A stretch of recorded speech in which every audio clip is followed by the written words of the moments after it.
Hello guys, I am Ricky and you're most welcome to our YouTube channel Nirmala निर्वाण classes. जैसा कि जानते हैं फिजिक्स पढ़ रहे हैं हम लोग और फिजिक्स में आज पढ़ने वाले हैं ध्वनि की तीव्रता, इंटेंसिटी ऑफ साउंड, है ना। ध्वनि की तीव्रता पढ़ेंगे। इसके पहले वीडियो में हम लोगों ने कैरेक्टरिस्टिक ऑफ साउंड अर्थात ध्वनि के लक्षण को पढ़ा था। आज जो पढ़ेंगे ध्वनि की तीव्रता, इंटेंसिटी क्या है। तो देखिए, मूल रूप से यह ध्वनि का एक गुण है या ध्वनि की तीव्रता ध्वनि का एक लक्षण भी है। आप इंटेंसिटी उसमें भी देख सकते हैं। तो ये अब यहाँ अगर तीव्रता की बात करें तो यह सुन करके आपको लगता है कि तीव्रता मतलब क्या हुआ। तीव्रता को आप अधिक होना और कम होना में भी आंक सकते हैं, लेकिन तीव्रता अगर यूं इस ध्वनि के सेंस में कहें तो तीव्रता क्या है, एकांक क्षेत्रफल से होकर 1 सेकेंड में गुजरने वाली ध्वनि ऊर्जा को ध्वनि की तीव्रता कहते हैं। मान लीजिए अगर यह कोई एरिया बनता है, यह कोई क्षेत्र है, ठीक है ना। इस एरिया में 1 सेकेंड में जो ध्वनि ऊर्जा इस क्षेत्रफल से गुजरेगी, हम मानते हैं इसको एकांक क्षेत्रफल है, इसमें से जो ध्वनि ऊर्जा 1 सेकेंड में जितनी ध्वनि ऊर्जा निकलेगी वह उसकी क्या कहलाएगी, इंटेंसिटी कहलाएगी, अर्थात उसकी तीव्रता कहलाएगी। क्या कहलाएगी, ध्वनि की तीव्रता।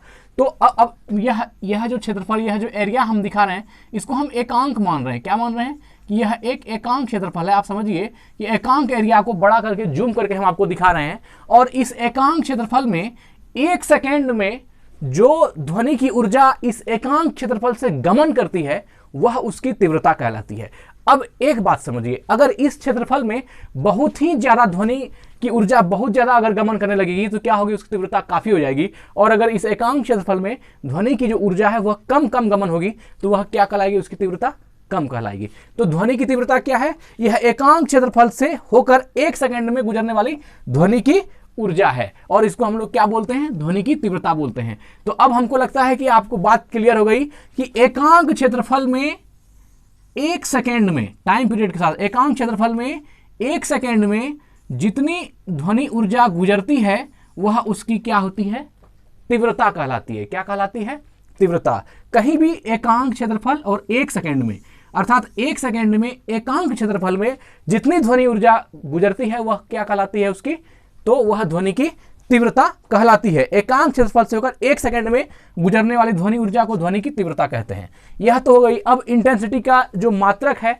यह क्या होता है, तो इंटेंसिटी तीव्रता की मात्रा क्या होती है, बेल होती है। बेल, है ना। तीव्रता की मात्रा क्या होती है, बेल। इंटेंसिटी को बेल में व्यक्त करते हैं, लेकिन बेल जो है एक बहुत बड़ी इकाई हो जाती है इंटेंसिटी को डिफाइन करने के लिए। इसलिए साधारण बोलचाल में हम लोग डेसिबल का यूज करते हैं, है ना। डीबी से स्मॉल डी और कैपिटल बी, ये जो है डेसिबल का मात्रक है, इसको हम लोग डेसिबल से डिनोट करते हैं। क्योंकि बेल जो है एक बहुत बड़ी इकाई हो जाती है, बेल एक बड़ा मात्रक होता है। तो यह भी आपसे क्वेश्चन में बहुत ही इंपॉर्टेंट ऑब्जेक्टिव प्रश्न है। आपसे कहीं भी साइंस के क्वेश्चन में ये सब चीजें आ सकती है कि निम्नलिखित में से कौन है जो ध्वनि की इकाई नहीं है। अब सब कुछ दे दिया, उसमें एक बेल दे दिया, तो बेल तो ध्वनि की इकाई है, और मान लीजिए कहीं डेसिबल यह भी इकाई है, तो ऐसे करके एडजस्ट कर सकता है। लेकिन आपको ध्यान में रखना है कि बेल क्या है, यह भी इंटेंसिटी की इकाई है, और डेसिबल भी इंटेंसिटी की इकाई है, लेकिन डेसिबल जो है बेल से छोटी इकाई है और साधारण बोलचाल में जो है यूज होती है। जैसे मान लीजिए हम श्रव्य तरंगे की बात करें, कान में सुनने लायक जो तरंगे होती है उसको हम लोग डेसिबल में व्यक्त करते हैं। क्योंकि डेसिबल, आदमी जो है, एक आदमी जो है वह 95 डेसिमल, अधिकतम 95 डेसिमल तक की ध्वनि को ही हमारा कान एक्सेप्ट कर सकता है। इसके बाद अगर कुछ भी डेसिमल आगे बढ़ेगा तो वो हमारा कान उसको सुनने में सक्षम नहीं है, उसको हम नहीं सुन सकते हैं। देखिए, जैसे मनुष्य की अधिकतम श्रव्यता कितनी होती है, 95 डेसिबल। अधिकतम श्रव्यता सीमा है 95 डेसिबल, मतलब एक आदमी 95 डेसिमल से आगे की ध्वनि को नहीं सुन सकता है। तो अब देखिए, 95 को डिफाइन करना होगा, 95 डेसिबल को, तो आप इसको बेल में डिफाइन नहीं कर सकते हैं, क्योंकि बेल जो है यह साउंड की बहुत बड़ी इकाई है, तीव्रता की बहुत बड़ी इकाई होती है। और यह कितनी बड़ी है, यह इस बात से अंदाज लगाया जा सकता है कि अगर 100 बेल है तो यह जो है आपका 100 बेल जो हुआ यह 10 डेसिमल के बराबर होता है। 10 डेसिमल मतलब नहीं, 100 डेसिमल बराबर 10 बेल होता है। अब बताइए कि जो डेसिमल है, जो बेल है, यह 10 बेल होगा और यह 100 डेसिमल होगा। अर्थात कि अगर यह जो है 10वां 100, या ऐसा भी कर सकते हैं आप, जैसे मान लीजिए कहीं पर दिया हुआ है 100 बेल है, तो इसको डेसिमल में चेंज करना है तो 1/10 इसको निकाल दीजिए, कितना हो गया, ये 10 डेसिमल हो गया, है ना। तो डेसिमल जो होता है यह बेल का 10वां हिस्सा है। डेसिमल क्या होता है? बेल का 10वां, अर्थात बेल बड़ी इकाई है और डेसिमल जो है वह छोटी इकाई है। बेल का 1/10वां हिस्सा निकालेंगे तो क्या निकलेगा? डेसिमल हो जाएगा। डेसिमल इतना छोटा होता है कि बेल का 10वां हिस्सा होता है। ये समझिए कि बेल का 10वां, अगर ये ठीक है, यहां आप समझ जाइए कि बेल का 10वां हिस्सा है वह कौन है? वह डेसिबल है। और यह छोटे जो है तीव्रता को दिखाने के लिए यूज होता है। और एसआई मात्रक की बात करें तीव्रता की तो वो क्या होता है? Joule by second into metre square. तो जूल बाय एस को आप क्या कर सकते हैं? वाट कर सकते हैं, वाट मीटर स्क्वायर। अब वाट को अगर मीटर स्क्वायर को आप लिखना चाहें आंकिक रूप में तो ये क्या होगा? जो पावर 2 है ये -2 हो जाएगा, Wm⁻², या इसको क्या बोलेंगे? Watt metre -2, watt metre to the power -2। तो यह क्या हो गई? यह तीव्रता की इकाई हो गई, वाट मीटर -2। यह भी, या फिर वाट बाय मीटर स्क्वायर, ये क्या हो गया? इसका एसआई मात्रक हो गया। किसका? ध्वनि तीव्रता की एसआई मात्रक क्या होती है? तो watt metre to the power -2 होती है। यह भी कर सकते हैं। और मात्रक तो बेल है ही, और छोटी इकाई के रूप में डेसिबल भी है। और डेसिबल क्या है? यह बेल का 10वां हिस्सा होता है। ये क्या होता है?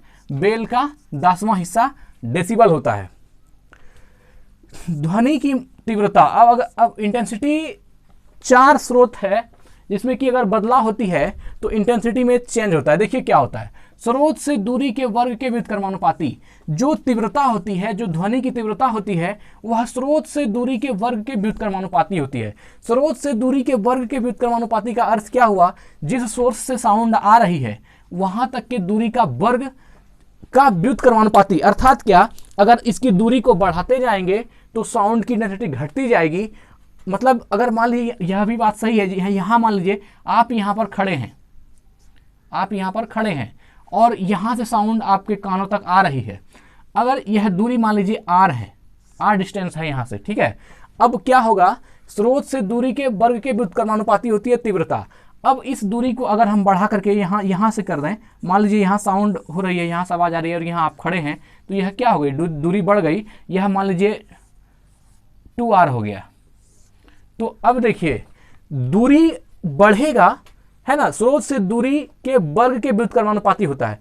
तो अब जो यहाँ यह मान लीजिए ए पोजीशन है या बी पोजीशन है, तो इसमें समझने योग्य बात यह है कि ध्वनि की तीव्रता स्रोत से दूरी के वर्ग के व्युत्क्रमानुपाती होता है। तो अब यहाँ से जो आप सुन पा रहे हैं, यह जो आर दूरी पर जो वस्तु की आवाज है यहाँ पर जो हो रही है और यहाँ, तो यह दूरी के वर्ग के व्युत्क्रमानुपाती होती है। अर्थात यह दूरी अगर बढ़ेगा तो इसकी जो इंटेंसिटी है वो क्या होगी? घटेगी। मतलब क्या? यह दूरी जितना बढ़ते जाएगा इंटेंसिटी उसकी क्या होगी? उतनी घटती जाएगी। अगर यहाँ r पर इंटेंसिटी m थी तो हो सकता है 2r होने पर इंटेंसिटी m/2 हो जाए। मतलब कहने का सिर्फ इतना है कि दूरी के वर्ग के व्युत्क्रमानुपाती होता है। अर्थात यह जो r स्क्वायर, यह जो दूरी होगा जहाँ से साउंड डेवलप हो रही है, जहाँ पर सुना जा रहा है, दोनों के बीच की जो दूरी होती है वह मान लीजिए r स्क्वायर है। तो दूरी के वर्ग के व्युत्क्रमानुपाती होती है कौन? इंटेंसिटी, तीव्रता। अर्थात अगर दूरी के वर्ग को बढ़ाते जाएंगे तो क्या होगी? ध्वनि की तीव्रता घटती जाएगी। तो यह हो गई कि ध्वनि की तीव्रता स्रोत से दूरी के वर्ग के व्युत्क्रमानुपाती होती है। दूसरा है आयाम के वर्ग के अनुक्रमानुपाती होती है। ध्वनि की जो तीव्रता है, ध्वनि की तीव्रता यह आयाम के वर्ग के अनुक्रमानुपाती होती है। आयाम मतलब मॉड्यूलेशन जो बोलते हैं, आयाम के वर्ग के अनुक्रमानुपाती होती है। आवृत्ति के वर्ग के अनुक्रमानुपाती होती है। आवृत्ति के वर्ग के अनुक्रमानुपाती होती है। अर्थात साउंड की अगर फ्रीक्वेंसी बढ़ा दी जाए, है ना, फ्रीक्वेंसी के वर्ग जो बढ़ते जाएगा त्यों त्यों क्या होगी? तीव्रता बढ़ती जाएगी। तो तीव्रता ध्वनि के आयाम के अनुक्रमानुपाती होती है, आवृत्ति के वर्ग के अनुक्रमानुपाती होती है और माध्यम के घनत्व के अनुक्रमानुपाती होती है। माध्यम की डेंसिटी, जो जिस मीडियम में वो गमन कर रही है साउंड, उस माध्यम के घनत्व के अनुक्रमानुपाती होती है। कौन? ध्वनि की तीव्रता। यह जो चारों पॉइंट है बहुत ज़्यादा इंपॉर्टेंट है। एक इसमें व्युत्क्रमानुपाती वाला केस तो यही है, दूरी के वर्ग के व्युत्क्रमानुपाती होता है। बाकी तीनों आयाम में, आवृत्ति में और माध्यम के घनत्व में, आयाम में, आवृत्ति में और माध्यम के घनत्व में, इन तीनों में ही जो है ध्वनि की तीव्रता क्या होती है? अनुक्रमानुपाती होती है। आयाम के वर्ग के अनुक्रमानुपाती होती है, आवृत्ति के वर्ग के अनुक्रमानुपाती होती है और माध्यम के घनत्व के अनुक्रमानुपाती होती है। तो व्युत्क्रमानुपाती किसमें होती है?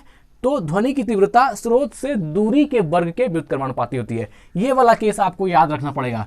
ध्वनि की जो तीव्रता होती है वह स्रोत से दूरी के वर्ग के व्युत्क्रमानुपाती होती है। स्रोत से दूरी के वर्ग, स्रोत से दूरी का जो डिस्टेंस है उसके वर्ग के व्युत्क्रमानुपाती होती है, अर्थात दूरी जितनी बढ़ती जाएगी उतनी ही ध्वनि की तीव्रता घटती जाएगी। और बाकी तीन चीज, आयाम, आवृत्ति और माध्यम का घनत्व। तो आयाम के वर्ग के अनुक्रमानुपाती होता है, आवृत्ति के वर्ग के अनुक्रमानुपाती होता है कौन, ध्वनि की तीव्रता, और माध्यम के घनत्व के अनुक्रमानुपाती होता है कौन, ध्वनि की तीव्रता। तो ये तीनों अनुक्रमानुपाती होता है, और यह जो है स्रोत से दूरी के वर्ग के व्युत्क्रमानुपाती होता है कौन, तो ध्वनि की तीव्रता। तो मित्र, आज के इस वीडियो में हम लोगों ने देखा कि ध्वनि की तीव्रता और इसके कुछ लक्षण, कुछ चीजें जो इससे आवश्यक बातें थी, उन सारे पॉइंटों को हम लोगों ने देखा। फिर मिलते हैं अगले दिन अगली वीडियो में। स्वस्थ रहें, अपना ख्याल रखें, धन्यवाद।